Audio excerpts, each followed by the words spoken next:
ನಂಗೆ ಒಂದೇ ಹೆದರಿಕೆ ಅಂತಂದ್ರೆ ಅವರದ್ದಲ್ಲ, ಇವನ್ ಪೇಂಟ್ ಬ್ರಷ್ ಅಲ್ಲಿ ನಮಗೆ ಹೊಡಿಲಿಕ್ಕೆ ಬಂದ್ರೆ ಫಸ್ಟ್ ಬಿಸಿಲಲ್ಲಿ ಪೇಂಟ್ ಕೊಡ್ತಿದ್ದಾರೆ. ಸಹ್ಯಾದ್ರಿ ಎಕ್ಸ್ಪೀರಿಯನ್ಸ್ ಹೇಗಿತ್ತು? ಫಸ್ಟ್ ಆಫ್ ಆಲ್ ನೀವು ಸಹ್ಯಾದ್ರಿಗೆ ಎಂತಕ್ಕೆ ಬಂದ್ರಿ? ಎಜುಕೇಶನ್ ಜಾಸ್ತಿ ಅಂತಂದಿಲ್ಲ ಅಂತ. ಎಜುಕೇಶನ್ ಅಷ್ಟು ಸರಿ ಇಲ್ಲ, ಮತ್ತೆ ಪ್ಲೇಸ್ಮೆಂಟ್ ಬಗ್ಗೆ ಅಷ್ಟು ಒಳ್ಳೆ ಒಪಿನಿಯನ್ ಸಿಗಲಿಲ್ಲ.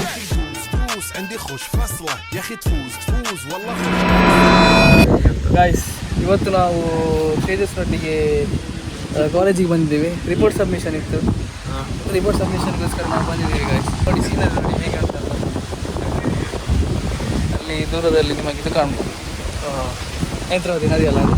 ಹೌದು, ಇದು ಹಿಂದೆಯಲ್ಲಿ ನಮ್ಮ ಹಾಲ್, ಮತ್ತು ಅದೊಂದು ಮೇನ್ ಬ್ಲಾಕ್ ಮತ್ತು ಇನ್ನೊಂದು ಬ್ಲಾಕ್ ಉಂಟು. ಸೊ ಇದು ಕಂಪ್ಲೀಟ್ ಸಹ್ಯಾದ್ರಿ. ಮತ್ತು ಅಲ್ಲಿ ಆ ದೂರದಲ್ಲಿ ಕಾಣೋದು ನಿಮಗೆ ಹಾಸ್ಟೆಲ್. ಅದು ಗರ್ಲ್ಸ್ ಹಾಸ್ಟೆಲ್, ಅದ್ರ ಆಚೆಯಲ್ಲಿ ಬಾಯ್ಸ್ ಹಾಸ್ಟೆಲ್.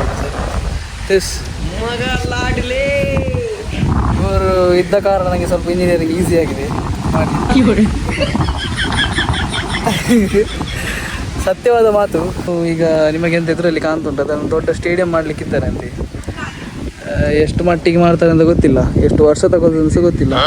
ಸೊ ಹಿಂದೆಲ್ಲಿ ಕಾಣ್ತದಲ್ಲ ನಿಮಗೆ, ಅದರ ಮೇಲೆ ಇದುಂಟು, ಜಿಮ್ ಉಂಟು. ಪರ್ ಸೆಮಿಸ್ಟರಿಗೆ 700 rupees. ಆಲ್ಮೋಸ್ಟ್ ಆಗ್ತಾ ಬಂತಲ್ಲ ಸಹ್ಯಾದ್ರಿ. 4 ವರ್ಷ ಇಂಜಿನಿಯರಿಂಗ್ ಕಂಪ್ಲೀಟ್ ಆಗ್ತಾ ಬಂತು. ಎಂತ ಹೇಳ್ಬೇಕಂತ ನಿಮಗೆ ಅನಿಸ್ತುಂಟು ಅಥವಾ ಹೇಗೆ ಫೀಲ್ ಆಗ್ತದೆ? ಸಹ್ಯಾದ್ರಿ ಎಕ್ಸ್ಪೀರಿಯನ್ಸ್ ಹೇಗಿತ್ತು? ಫಸ್ಟ್ ಆಫ್ ಆಲ್ ನೀವು ಸಹ್ಯಾದ್ರಿಗೆ ಎಂತಕ್ಕೆ ಬಂದ್ರಿ? ಬೇರೆ ಕಾಲೇಜ್, ಇಂಜಿನಿಯರಿಂಗ್ ಕಾಲೇಜ್ ಇತ್ತಲ್ಲ ಮಂಗಳೂರಲ್ಲಿ, ಅದೊಂದು ಬರಲಿಕ್ಕೆ ಒಂದು ಮೇನ್ ಕಾರಣ ಅಂತಂದರೆ ಅದೇ ಒಂದು ನನ್ನ ಪುತ್ತೂರಿಂದ ಹತ್ತಿರ ಆಗ್ತದೆ ಇರುವ ಕಾಲೇಜಲ್ಲಿ ಒಂದು ಒಳ್ಳೆ ಕಾಲೇಜ್ ಅಂತ. ವಿವೇಕಾನಂದ ಪುತ್ತೂರಲ್ಲಿ ಇದಿತ್ತಲ್ಲ, VCT ಪುತ್ತೂರು ಇಂಜಿನಿಯರಿಂಗ್ ಅಲ್ಲಿ ಅಷ್ಟು ಎಜುಕೇಶನ್ ಜಾಸ್ತಿ ಅಂತಂದಿಲ್ಲ ಅಂತ.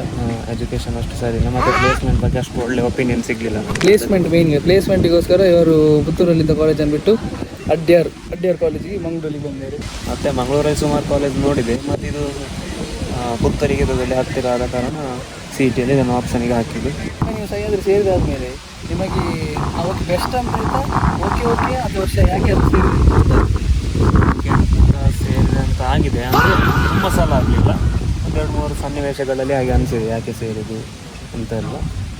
ಯಾವ ಕಾರಣಕ್ಕೆ ಹೇಳ್ಬೋದಾ? ನಮ್ಮ ಹತ್ರ ಶೇರ್ ಮಾಡ್ಬೋದಾ ನೀವು? ಅದನ್ನು ಹೇಳುವಾಗೆ ಇಲ್ಲ. ಕೈಯಲ್ಲಿ ಇಟ್ಕೊಂಡಿದ್ದೀರಿ ಇದು ಎಲೆಯನ್ನು ಎಂತ ಮಾಡಿದ್ದೀವಿ? ಎಲೆಯನ್ನು ನಿಮಗೆ ನಾನು ಇದುಂಟು ಅದು ನೇಚರ್ ಫ್ರೆಂಡ್ಲಿ ಅಲ್ಲಲ್ಲ, ಇದು ಅಲ್ಲಿ ಬಿದ್ದು ಸಿಕ್ಕಿದ್ದು ಪಿನ್. ಈ ಎಲೆಯಲ್ಲಿ ಆಟ ಆಡ್ತಿದ್ದೇನೆ, ನೀವು ಒಳಗೆ ಹಾಕಿದ್ದು ಸ್ವಲ್ಪ ಆಟ ಮಾತ್ರ ಎಲ್ಲ ನೋಡ್ಕೊಳ್ಬೇಕಾಗ್ತದೆ.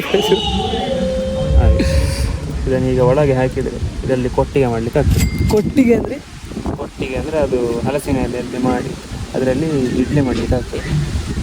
ಇಲೆಯಲ್ಲಿ ಇಡ್ಲಿ ಮಾಡಿ ಬಂದಾಗಿ ಇಂಥದ್ದು ಹಿಡಿಸಿದ ಕಡ್ಡಿ ಇರ್ತದೆ, ಅದನ್ನೆಲ್ಲ ಸಿಕ್ಕಿ ಒಳ್ಳೆದಾಗಲಿ ನಿಮಗೆ.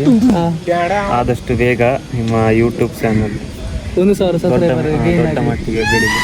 ಥ್ಯಾಂಕ್ ಯು ತೇಜಸ್, ತುಂಬ ಥ್ಯಾಂಕ್ಸ್ ಆಯಿತಾ. ನಿಮ್ಮದೊಂದು ಇದು ಹೀಗೇನೆ ಸಹಕಾರ ಪ್ರೋತ್ಸಾಹ ಹೀಗೇನೆ ಇರಲಿ. ಓಕೆ ಗಾಯ್ಸ್, ಇಷ್ಟೇ, ಬಾಯ್.